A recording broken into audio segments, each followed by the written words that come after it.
Hey YouTube, this is Hobbyman360, and today I wanted to give you the first 5 purchases you should make when getting into bushcraft.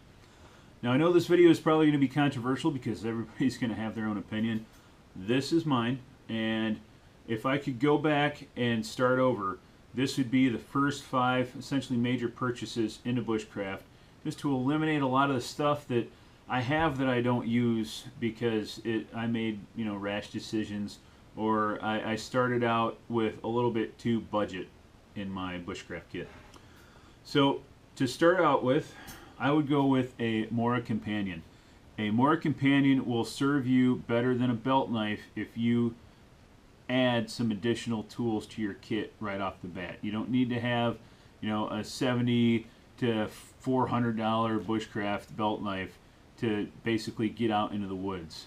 And an expensive knife like that you may not use because you don't want to dull it, you don't want to ding it. So a Mora Companion, you're talking $10 to $15. It's very prevalent in the bushcraft world. You can find videos on it elsewhere, but with the Scandi grind that's easy to resharpen and the size and length of the blade, it's a nice knife to have, especially for all of your feather sticking and small carving tasks. Next item would be a Vaca Laplander or equivalent saw. Now, like the Silkies that are out there, you can get one of those as well. I've heard good things about them, and eventually I may add one to my collection. But the Vaca Laplander is just a good run-of-the-mill folding saw. Good reviews on it. They last a long time. I have several of them, and this is the one that I've had the longest, and I still use it. It's still in my haversack kit. Next item, I would go with either a Tomahawk or a hatchet. Now, I have 2 Tomahawks here. It's the option that I went with. Not that I'm against axes or the hatchets, but what I prefer about the Tomahawk is the fact that it's very easy to basically remanufacture a handle in the woods, and you can even do it with just the Tomahawk head.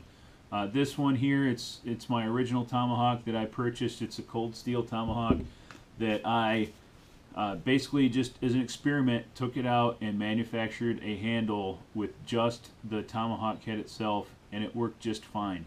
I was even able to throw it and stick it in a tree. So this year I actually have the cold steel Trailhawk that I intend to essentially just try and destroy and have fun doing it. Just to see, this is my second Tomahawk. I've heard good things from other bushcraft channels, so I want to see, what's out there, or what its capabilities are. Now, the next purchase, you don't have to go with a particular manufacturer, you don't have to go with a particular distribution company or anything like that, but some sort of, bottle cook kit or canteen cook kit. It's just a good option for lightweight, small kits that you put together. Now, this is the Gen 1 Self-Reliance Outfitters bottle kit that comes with the 32-ounce water bottle and the cup with lid, and then the fish mouth spreader that will allow you to basically cook a lot of your basic bushcraft meals out in the woods. Now they have them that come with all kinds of extra stuff.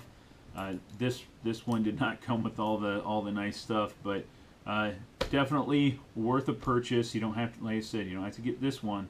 I do like it though.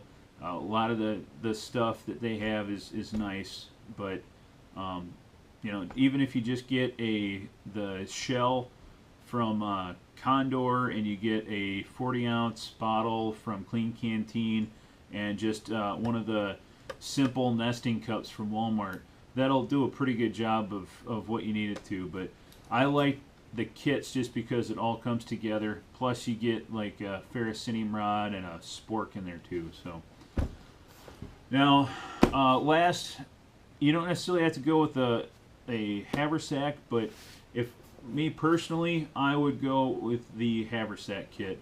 I wish I had had this thing right off the bat instead of trying to decide what I wanted for a big bag.